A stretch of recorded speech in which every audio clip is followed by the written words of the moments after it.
میرے پاس کامنٹ میں ایک سوال آیا جس میں انہوں نے کہا کہ میرے ساتھ کسی نے زیادتی کی ہے لیکن میں نے اسے معاف تو کر دیا لیکن میرا دل بڑا بے چین اور بے سکون رہتا ہے، تو مجھے بتائیں میں اس کے لیے کیا کروں۔ تو آج ہم اسی کے اوپر بات کریں گے کیونکہ یہ مسئلہ جینون ہے اور بہت سارے لوگوں کے ساتھ ہوتا ہے۔ اینڈ میں آپ کو ایک روحانی مشق بھی سکھاؤں گی جس کے تھرو آپ اس بے سکونی کی کیفیت سے باہر آ سکتے ہیں۔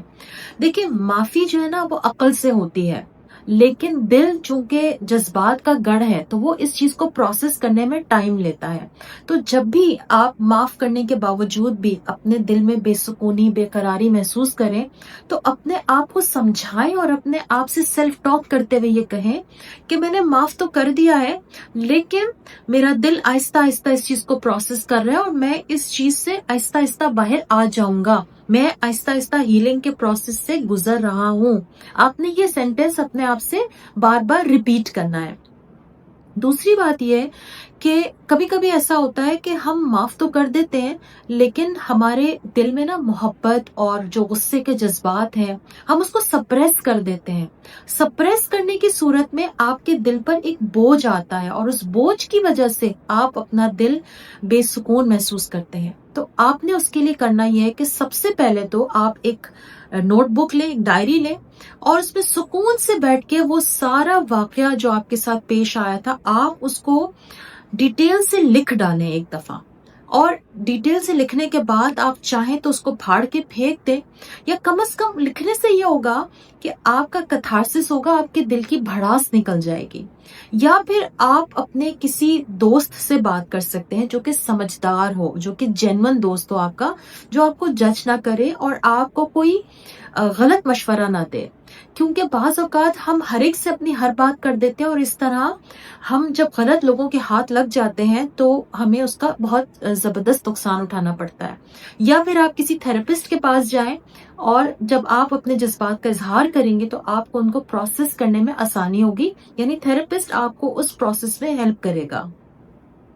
تیسری چیز جو آپ کے دل کی بے سکونی کی ایک وجہ ہو سکتی ہے نا وہ یہ ہے کہ ہم بعض اوقات جب ہمیں تکلیف پہنچتی ہے نا تو ہم چاہتے ہیں کہ جس نے ہمیں تکلیف دی ہے نا اس کو اس چیز کا احساس ہو کہ اس نے ہمیں تکلیف دی ہے، یعنی وہ اس چیز کے احساس کا یا تو اظہار کرے یا ہم سے آ کے معذرت کرے۔ تو ہمیں نا یہ بات سمجھنی ہوگی کہ ہر دفعہ تکلیف دینے والا انسان اس چیز کا احساس کر نہیں سکتا اور نہ وہ آپ سے آ کے سوری کرے گا کیونکہ اس کو احساس ہی نہیں ہے اس چیز کا۔ تو ہم ایک ایسے انسان سے وہ چیز مانگ رہے ہیں جو وہ دے نہیں سکتا۔ تو آپ نے یہ چیز کس سے مانگنی ہے؟ اللہ تعالیٰ کی ذات سے، کیونکہ کچھ چیزیں ہمیں وقت کے ساتھ اللہ کی طرف سے ملتی ہیں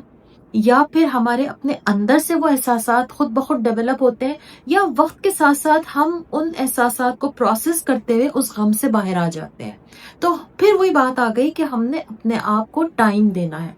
ٹائم دینے کے ساتھ ساتھ آپ نے ایک روحانی مشق کرنی ہے جو میں آپ کو یہاں پر آج سکھا رہی ہوں۔ آپ نے اس کو غور سے دیکھنا ہے اور اس کو ریپیٹڈلی بار بار اپنے ساتھ کرنا ہے یہاں تک کہ آپ کا دل بے سکون ہو جائے۔ کرنا آپ نے یہ ہے کہ آپ نے سکون سے بیٹھنا ہے، پہلے گہرے سانس لینا ہے، اس طرح سے آپ نے 3-4 دفعہ گہرے سانس لینا ہے، کلوز یور آئیز، اور پھر آپ نے اپنے آپ سے کہنا ہے، تصور کرنا ہے آپ نے سب سے پہلے کہ ایک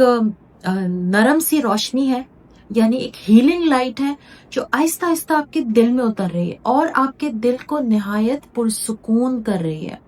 اور جب وہ پرسکون کرتی ہے اور آپ کے دل کو بھر دیتی ہے اس روشنی سے، اس ہیلنگ لائٹ سے، پھر آپ اپنے آپ سے کہیے کہ میرا دل دن بدن پرسکون ہوتا جا رہا ہے، میں محبت اور احترام کے لائق ہوں، میں اپنے آپ کو پرسکون محسوس کر رہا ہوں۔ آپ نے بار بار یہ جملہ اپنے آپ سے ریپیٹ کرنا ہے اس احساس کے ساتھ کہ اس ہیلنگ لائٹ نے، جو کہ شفا کی روشنی ہے، جو کہ ایک نرم سی روشنی ہے، اس نے آپ کے دل کو بھر دیا ہے اور آپ کے دل کو نہایت پرسکون بنا دیا ہے۔ تو اس روحانی مشق کو آپ نے بار بار ریپیٹڈلی کرنا ہے یہاں تک کہ آپ اس دل کی بے سکونی سے باہر آ جائیں۔ ایک آخری بات جو میں یہاں پر کرنا چاہوں گی وہ یہ کہ بعض اوقات ہمیں دل کی جو بے سکونی ہوتی ہے نا اس کی وجہ یہ بھی ہوتی ہے کہ ہمارا اپنے آپ پہ غصہ ہوتا ہے. غصہ کس بات کا؟ کہ میں نے آخر کیوں برداشت کی اس کی یہ بات، میں نے کیوں اپنے آپ کو پیش کیا کہ اس انسان نے میرا استعمال کیا، بیجا استعمال کیا، میں کیوں اس وقت اس کو نو نہیں کہہ سکا. تو ہمارا اپنے آپ پر غصہ ہوتا ہے. تو ہمیں اپنے آپ کو بھی اس چیز کے لیے معاف کرنا ہے، کیونکہ اگر ہم اپنے آپ کو معاف نہیں کریں گے تو ہم زندگی میں آگے گرو کیسے کریں گے، اور ہم اپنے ماضی سے کیسے نکلیں گے. ماضی سے نکلیں گے تو پھر اپنے حال میں جینا شروع کریں گے اور اپنے مستقبل کو بہتر بنانے کے لائق ہوں گے. دیکھیے غلطیاں ہر انسان سے ہوتی ہیں، میں بھی انسان ہوں، آپ بھی انسان ہیں، ہم سب سے غلطیاں ہوتی ہیں، بس ہمیں ایک دوسرے کو معاف کرنا سیکھنا ہے. ساتھ ساتھ آپ میری ایک کتاب بھی خرید سکتے ہیں، آؤ دل جوڑے. یہ کتاب ٹوٹلی معافی کے اوپر میں نے بنائی ہے، لکھی ہے. تو انشاءاللہ یہ کتاب بھی آپ کو معافی کے پروسیس کو آسان بنانے میں آپ کو مدد کرے گی. Thank you so much.